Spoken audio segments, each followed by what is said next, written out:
Exit poll आए हैं, मेरे से लिखवा लो, सारे एग्जिट पोल फर्जी हैं, बिल्कुल फर्जी हैं। एक एग्जिट पोल वाले ने राजस्थान में टोटल 25 सीट है, उसमें 25 में से 33 दे दिए उन्होंने बीजेपी को।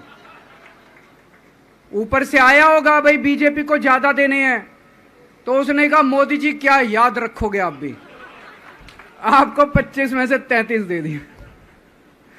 तो पूरा का पूरा फर्जी है, पूरा एग्जिट पोल फर्जी है। लेकिन असली मुद्दा ये है, इनको गिनती से 3 दिन पहले फर्जी एग्जिट पोल कराने की क्या जरूरत थी, ये समझने वाली बात है।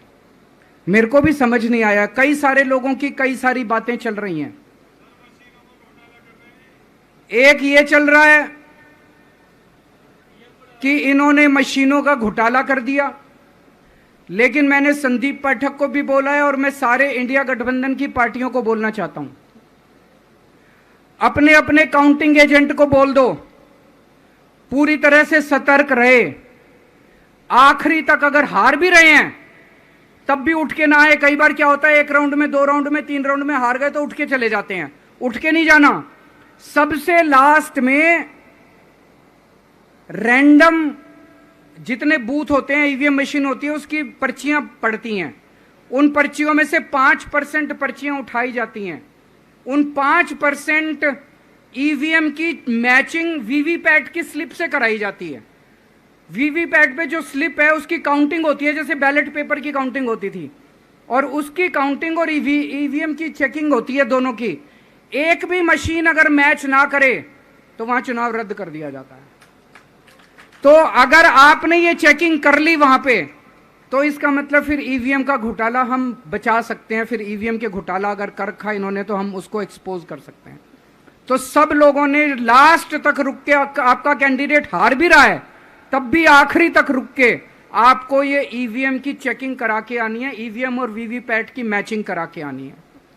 एक थ्योरी ये चल रही है कि इन्होंने इतना ज्यादा सीटें इसलिए दिखाई क्योंकि इनके लोगों ने शेयर मार्केट में इन्वेस्ट कर रखा है, और कल जब शेयर मार्केट खुले तो बम्पर होगा, तो ये अपने शेयर बेच बाच के खुद तो निकल लेंगे। बाकी एक थ्योरी ये चल रही है कि अफसरशाही पे दबाव डालने के लिए अगले 3 दिन में अफसरों से उल्टे सीधे काम कराने के लिए एक माहौल बना दिया गया।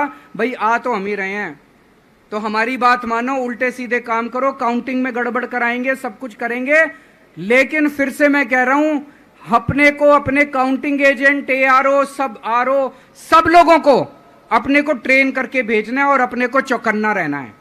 बाद में हम कहते रहे इन्होंने ये कर दिया, उसका कोई फायदा नहीं होगा। अभी अपने को चौकन्ना रहना है। एक थ्योरी ये चल रही है कि अगर इन्होंने कल ही कम सीट दिखा दी होती एग्जिट पोल वालों ने, तो हो सकता है कि इन दोनों के खिलाफ आरएसएस में और बीजेपी में कल ही बगावत शुरू हो जाती। 4 तारीख तक इंतजार ही नहीं होता, हो सकता है। तो कई सारी थ्योरी चल रही हैं, लेकिन अपने को सतर्क रहना है, चौकन्ना रहना है। मेरा अपना मानना है कि 4 तारीख को इनकी सरकार नहीं बन रही है। ये एग्जिट पोल से घबराने की जरूरत ही नहीं है, माइंड गेम है इनका, माइंड गेम खेल रहे हैं। आपको डिस्करेज करने के लिए, डिप्रेशन में डालने के लिए बिल्कुल नहीं जाना। आप उससे जाओ कि आप जीत रहे हो, आप अपने उस कॉन्फिडेंस से जाओ कि आप जीत रहे हो, और आखिरी तक आपको बैठे रहना है, किसी भी हालत में बैठे रहना है आपको। हमें हर एक को लड़ना पड़ेगा। ये चुनाव किसी पार्टी का या किसी नेता विशेष का नहीं है। ये चुनाव इस देश को बचाने के लिए है, इस देश में जनतंत्र को बचाने के लिए है। जिसके लिए भगत सिंह, गांधी जी सब लोग लड़े थे, वही माहौल आज है।